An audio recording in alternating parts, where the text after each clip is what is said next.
15ஆம் அதிகாரம் 22லிருந்து 26 முடிய வாசிக்கலாம். 15ஆம் அதிகாரம் யாத்திராகமம் 15 22லிருந்து 26 முடிய.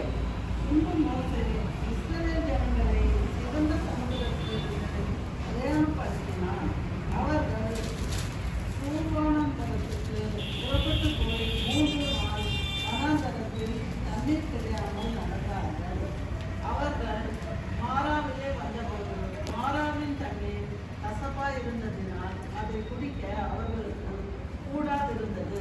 அதனால் அவ்விடத்துக்கு மாறா என்று பெயரிடப்பட்டது.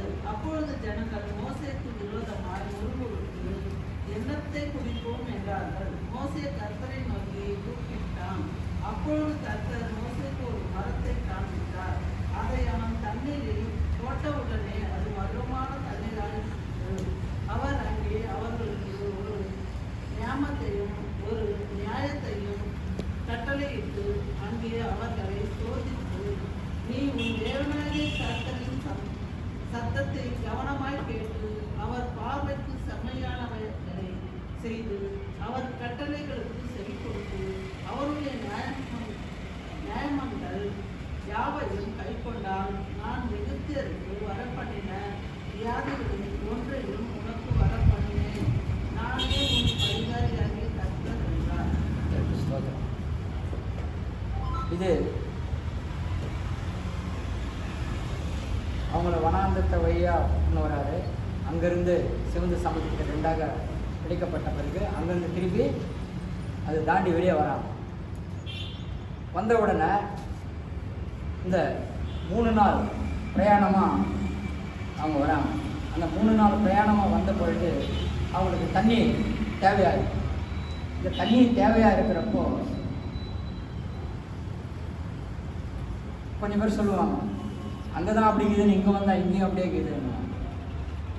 அதனால் நாங்கள் அங்கே தான் இந்த மாதிரியான அவசரப்பட்டு இருந்த எகிப்தில் அங்கேருந்து பெரிய சமுதிரத்தை வழியாக எங்களை கூப்பிட்டு வந்துட்டீங்க.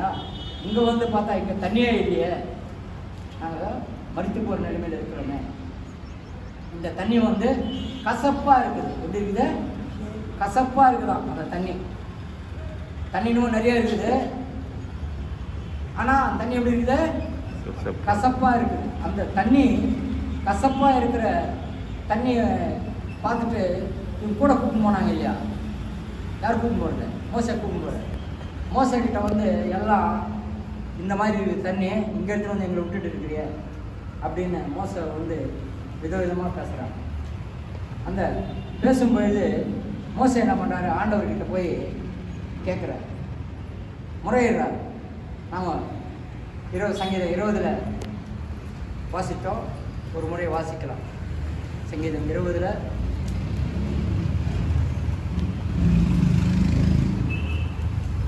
5ஆம் வசனத்தை ஒரு முறை வாசிக்கலாம். 5ஆம் வசனத்தை மகிழ்ந்து எங்கள் தேவனுடைய நாமத்திலே கொடியேற்றுவோம், உமது வேண்டுதல்கள் எல்லாம் கர்த்தர் நிறைவேற்றுவார். நம்மளுடைய வேண்டுதல்களை விண்ணப்பங்களை அவர் என்ன பண்ணுவார்? கண்டிப்பாக நிறைவேற்றுவார். இங்கே மோசே போய் தேவனிடத்துல ஜெபிக்கிறார். ஆண்டவரே, இந்த தண்ணி ரொம்ப கசப்பாக இருக்குது, நீங்கள் கூப்பிட்டு சொன்னீங்க, நான் இவங்களை கூப்பிட்டு வந்துட்டேன். இங்கே வந்தால் தண்ணி எப்படி இருக்குது? கசப்பாக இருக்குது. இந்த தண்ணியை வந்து நீங்கள் மாற்றி கொடுங்கன்னு உடனே ஒரு மரக்கலையை காமிச்சு அந்த மரத்தில் இருக்கக்கூடிய கலையை எடுத்துன்னு போய் அதில் போடுங்க, தண்ணி மதுரமாய் மாறும்.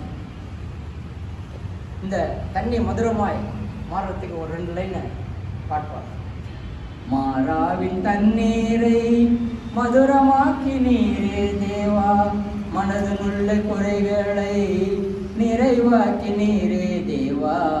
மாறாவின் தண்ணீரை மதுரமாக்கி நீரே தேவா, மனதிலுள்ள குறைகளை நிறைவாக்கி நீரே தேவா. மாறாவின் தண்ணீரை மதுரமாக்கினார். இவங்களுக்குள்ள ஒரு குறை இருந்தது. என்ன குறை இருந்தது? இந்த தண்ணி கசப்பாக இருக்குது. எவ்வளோ ஒரு பாருங்க, அது அடிமையாக இருந்தாங்க, அவங்கள கூப்பிட்டு வந்தாங்க. அவங்கள கூப்பிட்டு வந்தோடனே இங்கே இந்த மதுரமான மாறாவின் தண்ணீரை மதுரமாக மாற்றி கொடுத்தார்.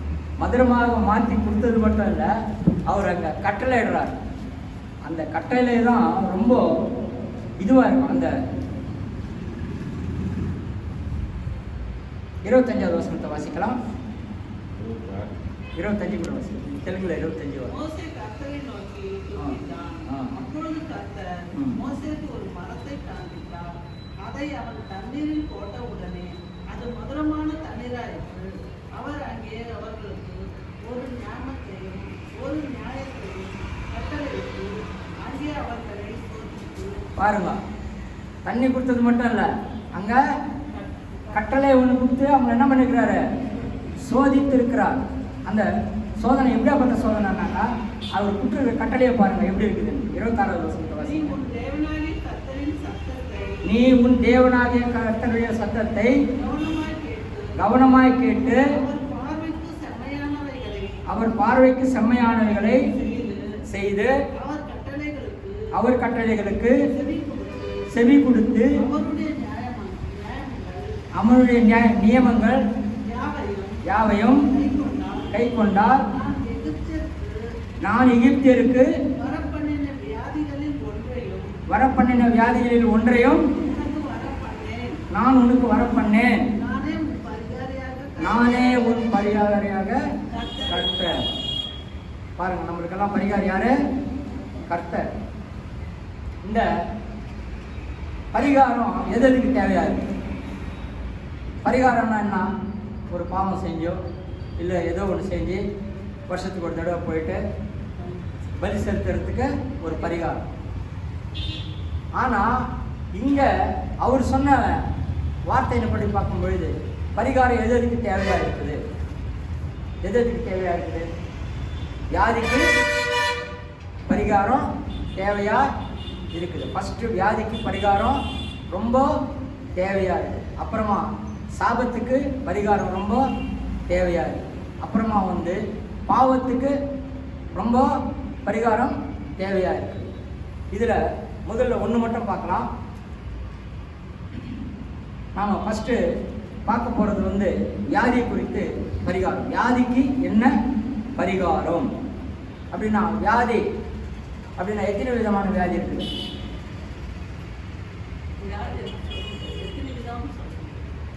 எத்தனை ரகமான வியாதி இருக்குது ஒரு மனுஷனுக்கு? அநேக ரகமான வியாதி இருக்குது. ஒரு மனுஷனுக்கு அநேக விதமான வியாதி இருந்தால் அநேக விதமான பரிகாரம் பண்ணணும் இல்லையா? கண்ணுக்கு ஒரு வியாதின்னா கண்ணுக்கு பண்ணணும், கைக்கு ஒரு வியாதின்னா கைக்கு பண்ணணும், ஹார்ட்டுக்கு ஒரு வியாதின்னா ஹார்ட்டுக்கு பண்ணணும், தலைக்கு ஒரு வியாதின்னா தலைக்கு பண்ணணும். இந்த உடம்புல இத்தனை விதமான வியாதி இருக்கும் பொழுது இதுக்கு எத்தனை பரிகாரம் பண்ண முடியும்? அத்தனைக்கும் பண்ணணும். அத்தனைக்கும் நம்மளால பண்ண முடியுமா? பண்ண முடியாது. ஆனால் ஆண்டவர் சொல்றார், பரிகாரியாக கர்த்தர் நானே பரிகாரி, வேறு யாரும் பரிகாரி இல்லை.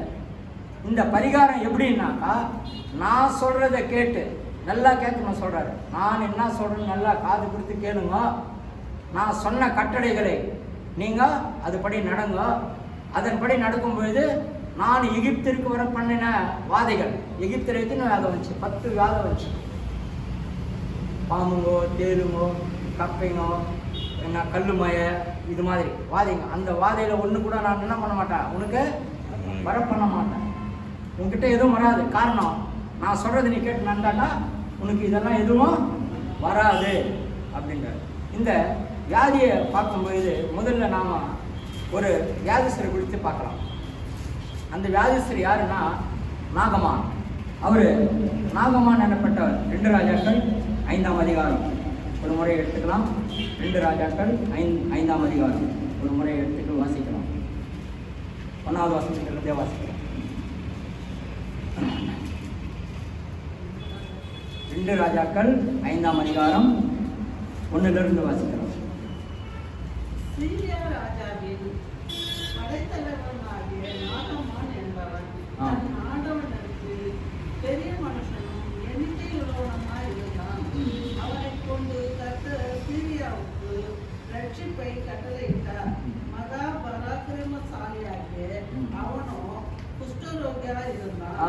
எப்படி இருந்தான்? குஷ்டரோகியாக இருந்தான். ஒரு குஷ்டரோகியா இருக்கிறவங்க போயிட்டு சண்டை போட முடியுமா? அவனுக்கு இருந்த குஷ்டம் வந்து இப்போ சொல்றாங்க இங்கிலீஷ்ல சோரியாசிஸ், அது மாதிரி ஒரு குஷ்டம், வெண் குஷ்டம். உடம்பெல்லாம் வெள்ளை வெள்ளையா மச்ச ஆகிடும், சொல்லிக்கினே இருக்க வேண்டியதுதான். அந்த மாதிரி ஒரு வியாதி. இந்த வியாதியை எத்தனையோ பேர்கிட்ட காமிச்சான். ஏன்னா ராஜ வைத்தியன்னு ஒருத்தர் இருப்பாங்க.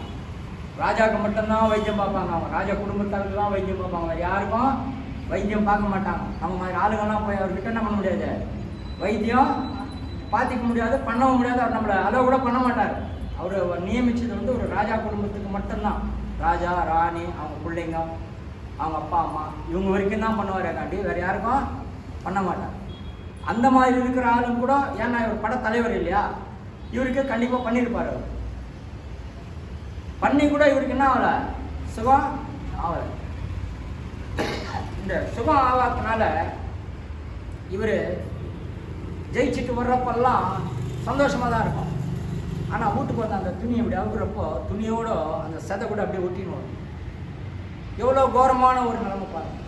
அந்த அவருடைய வியாதி எப்படி இருக்கு. அவர் சொன்ன நியாய சட்ட திட்டங்கள் எல்லாம் ஒரு முறை பார்க்கலாம். 20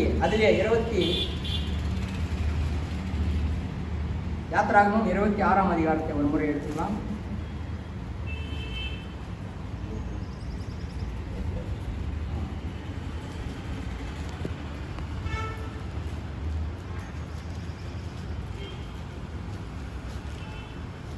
நீ உன் தேவனாகிய கர்த்தரின் சத்தத்தை அது இல்லை, அவர் கட்டளைங்க இருக்கு பாருங்க.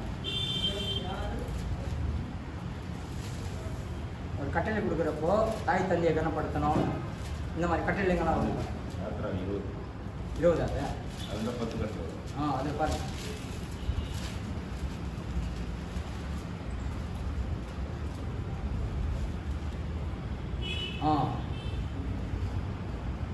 பன்னெண்டாவது வசனத்துல வாசிக்கலாம். உன் தேவனாகிய கர்த்தர் உனக்கு கொடுக்கிற தேசத்திலே உன் நாட்கள் நீடித்திருப்பதற்கு உன் தகப்பனையும் உன் தாயையும் கனம் பண்ணுவாயாக. அப்புறம் படிங்க. கொலை செய்யாத இருப்பாயாக. களவு செய்யாதிருப்பாயாக. பிறனுக்கு விரோதமாக பொய் சாட்சி சொல்லாதிருப்பாயாக. பிறனுடைய வீட்டை இச்சியாதிருப்பாயாக. பிறனுடைய மனைவியையும் அவனுடைய வேலைக்காரனையும் அவனுடைய வேலைக்காரியையும் அவனுடைய எருதையும் அவனுடைய கழுதையையும் பின்னும் பிறனுக்குள்ள யாதொன்றையும் இச்சியாதிருப்பாயாக என்றார். இதுல ஃபர்ஸ்ட் கட்டளை வந்து தாய் தந்தையை கனப்படுத்தணும்.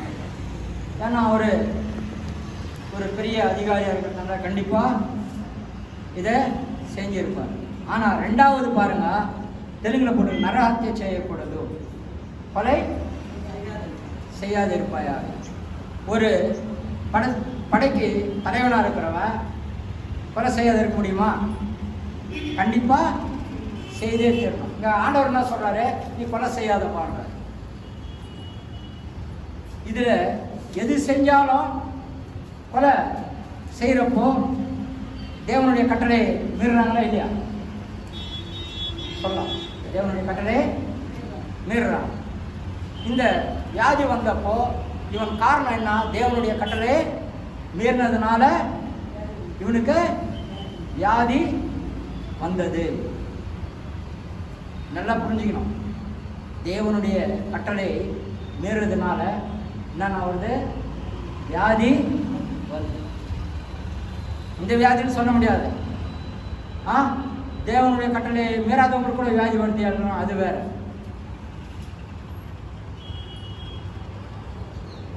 ஒருத்தர் இருக்கிறாரு, அவர் பெரிய பாஸ்டர்னு வச்சுக்கணும். அவருக்கு ஹார்ட் அட்டாக் வந்துச்சுன்னா அவர் அப்போ கட்டளை மீறிட்டாரா? இருக்கலாம். தேவனுடைய கட்டளைகளை மீறும் பொழுது வியாதிகள் அநேகமாக காணப்படுது. இவனுடைய வியாதி எப்படி இருக்குது? வெண்குஷ்டம் அப்படின்னா உடம்பெல்லாம் சோரியாசிஸ் மாதிரி சொல்லினே இருக்க வேண்டியது தான். வெள்ளை வெள்ளையாக இருக்கும், மச்ச மச்சையாக, பார்க்குறதுக்கு கோரமாக இருக்கும். ஆனால் இந்த படத்தலைவன் சண்டைக்கு போகிறப்போ எல்லாம் துணியெல்லாம் கட்டி வச்சிட்டப்போ மேலே போர் கவசம் போட்டுக்குவான், கிரீடம் போட்டுக்குவான், கத்தி வச்சுக்குவான், டால் வச்சுக்குவான். இதெல்லாம் அவனை என்ன பண்ணுச்சு? உலக காரியங்களெல்லாம் அவனை மறைச்சிடுச்சு. ஆனால் அவனுக்குள்ள இருக்கிற காரியம் மறைக்கல. அவனுக்குள்ள இருக்கிற காரியம் என்ன? போய் சண்டை போட்டு சாவடிக்கணும். அது ராஜாவுடைய கட்டளை. இங்க 2 விதமா சொல்லப்பட்டிருக்குது. தேவனுக்கும் ராயனுக்கும் செலுத்த வேண்டியது கண்டிப்பாக செலுத்தணும். தேவன் கட்டளையும் நிறைவேற்றணும். ராயன் சமன் கொடுக்குறான். அவன் போய் சண்டை போட்டு வந்து கழிச்சுன்னு வந்தால் தானே இவனுக்கு சமன் கொடுப்பான். யார் பக்கம் பார்த்தாரு? அதுக்கு தான் அவர் ஒரு வார்த்தை சொன்னார். ஒரு உரையில் 2 கத்தி இருக்கிறது ரொம்ப கடினமாக இருக்கும். ஒரு உரையில் 2 கத்தி வைக்கிறது ரொம்ப கடினமாக இருக்கும். நாம கூட உலக காரியம் மட்டும் பார்த்துக்கினே இந்தாக்கா ஆண்டவருக்கு இந்த இதுல விற்க முடியாது. ஆண்டவர் காரியம் ஓணுன்னாக்கா உலகத்தை என்ன பண்ணோம்? ஒதுக்கணும். அதுக்கு தான் ஒரு பக்தன் பண்ணான். உன்னையே வெறுத்து விட்டார் ஊழியம் செய்திடலாம், சுயத்தை சாகடித்தார் சுகமாய் வாழ்ந்திடலாம். உன்னையே வெறுத்து விட்டார் ஊழியம் செய்திடலாம், சுயத்தை சாகடித்தார் சுகமாய் வாழ்ந்திடலாம். ஆமாம், ஒரு தேவனுக்கு வேலை செய்யணும்னு வர்றப்போ நான் இந்த உலக காரியங்களெல்லாம் வெறுத்துக்கணும். உலக காரியம் ஒரு பக்கம் வச்சுக்கினேன், தேவனை எழுதிக்கணும்னா ரொம்ப கஷ்டம். ஆனால் இவனுக்கு அங்கே வந்திருக்கிற அந்த வியாதிக்கு மருந்தே இல்லை. இவனை சுகமாக்கணும்னு யார் ஆக்கணும்? தேவன் ஒருத்தர் தான் இவனை சுகமாக்க முடியும். பெரிய பெரிய ஹாஸ்பிட்டலுங்களை போனோன்னு என்ன சொல்லுவாங்க? நாங்கள் என்னமோ ஆப்ரேஷன் செக்ஷன்ஸுங்க. ஆனால் கூட நீங்கள் போய் நீங்கள் கும்பிட்ற ஆண்டவரை போய் வேண்டிக்கோங்க. என்ன சொல்கிறாங்க? நீங்கள் கும்பிட்ற ஆண்டவரை போய் வேண்டிக்கோங்க. அவர் நாங்கள் என்னமோ ஆப்ரேஷன் பண்ணுறோம். நாங்கள் படித்த படிப்புக்கு நாங்கள் கற்றுக்கின அந்த ஆப்ரேஷன் வேலையை நாங்கள் ஒழுங்காக செய்கிறோம். ஆனாலும் கூட நீங்கள் போய் உங்கள் தேவனை போய் ப்ரேயர் பண்ணிக்கோங்க. நீங்கள் அவங்க வந்து டாக்டர் வந்து முஸ்லீமா, இந்துவா, கிறிஸ்டியானா எதுவும் பார்க்க மாட்டாங்க. அவங்க வெளியே ஆப்ரேஷன் சக்ஸஸ்ஸு ஆள் போயிடுச்சுட்டாங்கன்னு வந்தோம்னா கடவுள் மாதிரி காப்பாற்றுறீங்க. அவங்க எங்கே எடுத்து வச்சிடுறாங்க? பெரிய ஒரு கடவுள் மாதிரி காப்பாற்றுறீங்க. அந்த நேரம் ஆதங்கம் மாதிரி இப்போ என்ன சொல்கிறோம்? சார் எப்படின்னா காப்பாற்றுங்க சார், நீங்கள் தான் சார் கடவுள். இப்படி எவ்வளோ பணம் செலவானாலும் பரவாயில்ல, நீங்கள் தான் சார் கடவுள், காப்பாற்றுங்க சார்.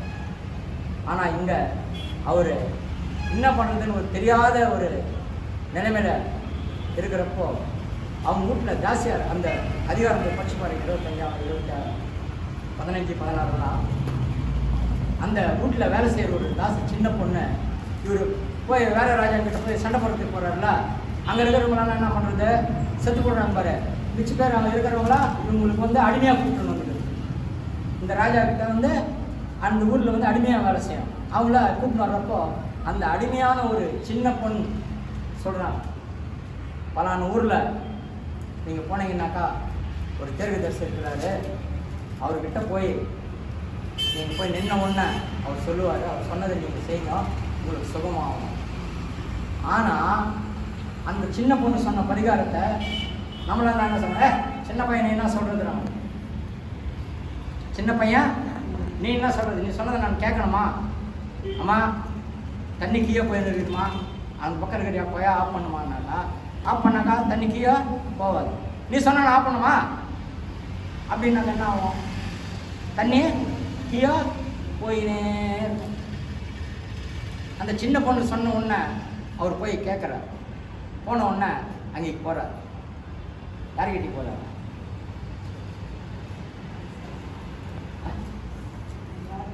ராஜா எலியா கிட்ட போறாரு. போன உடனே அந்த அங்க இருக்கிற தீர்க்கதரிசி ராஜா கிட்ட போய், நான் இது மாதிரி பலான இடத்து ஊர்ல ஒரு தீர்க்கதரிசி இருக்கிறாரா, நான் அந்த தீர்க்கதரிசி கிட்ட போயிட்டு நான் எங்கள் உடம்பை சுகம் பண்ணிட்டு வரேன். சரி போன்றாங்க. ஏன்னா ராஜாவுக்கு தெரியாது இவங்க இந்த ஊர்லேருந்து அந்த ஊருக்கே வேற ஊருக்கு போகக்கூடாது. ஏன்னா அவர் ராஜா முதிரை போட்டு அனுப்போம், லெட்டர் கொடுத்து அனுப்பாரு, எங்கள் ஆள் வரான் நீங்கள் அங்கே பார்த்துக்கோங்க. ஏன்னாக்கா அங்கே போகிற நாடெல்லாம் வந்து இவங்க போய் ஜெயிச்சுட்டு வந்த நாடு தானே, அங்கே இருக்கிறவங்களாம் கம்முன்னு இருப்பாங்களா? கம்முன்னு இருக்க மாட்டாங்க. சரின்ட்டு அங்கே போகிறாரு. போன உடனே அவர் என்ன சொல்கிறாரு, ஒன்றுமே சொல்ல மாட்டார். நீ போய் யோர்தான் நதியில் 7 முறை முழிஞ்சு ஏந்து வா, தண்ணி ஊற்றினுவான்ற.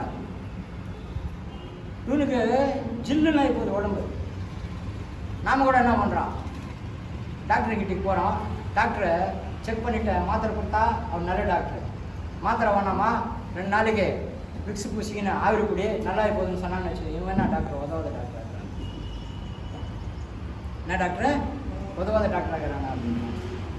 இங்கே அவர் என்ன சொல்கிறாரு, நீ ஒன்றே பண்ணாதப்பா, போய் 7 முறை அதில் தலை முழுவிட்டு ஏந்து வா, உனக்கு சுகமாகி போகுதுங்க. இவனுக்கு பாவம் வந்துடுது.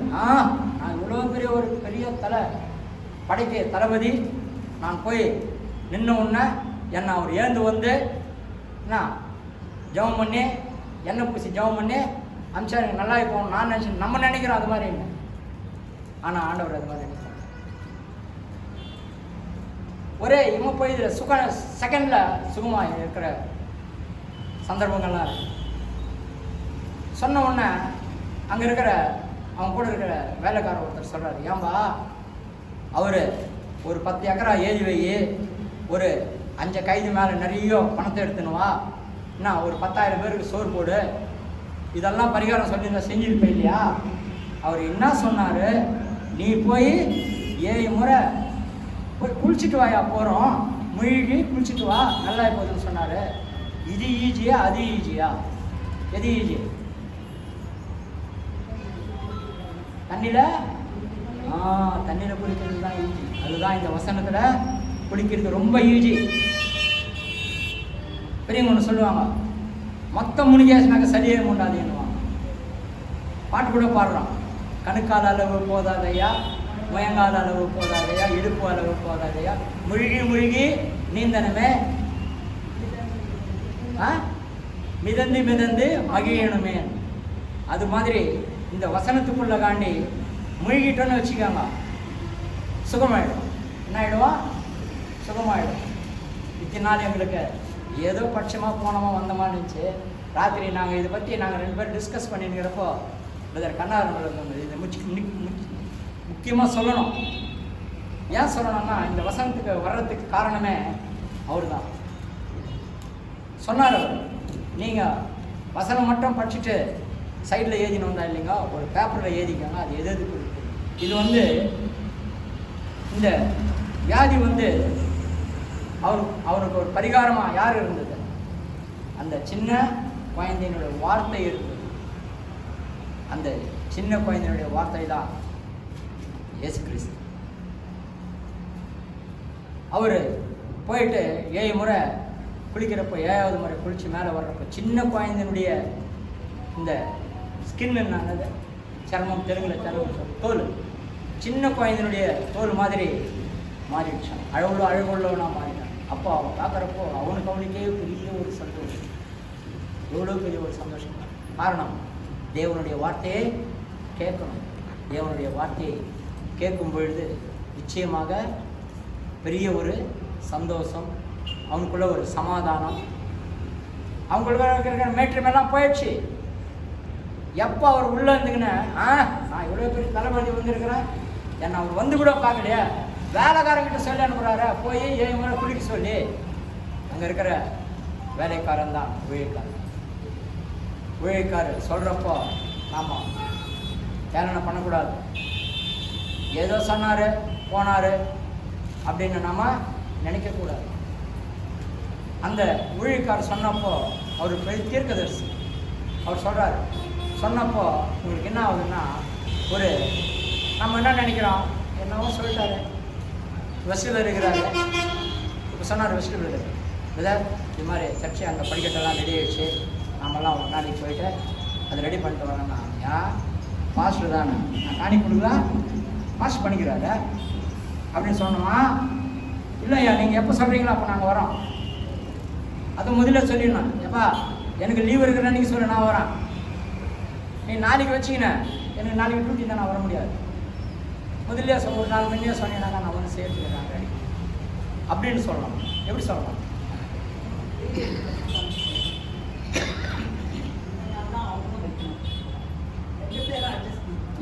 ரெண்டு பேரு அட்ஜஸ்ட் பண்ணணும். இங்க 2 பேர் அட்ஜஸ்ட் யாரா இருப்பாங்க? குழந்தை சொல்லிச்சு, நாகமான் கேட்டாரு, போனாரு. இங்க குழந்தை சொல்லாத இருந்தாக்கா நாகமான் போயிருப்பாரா?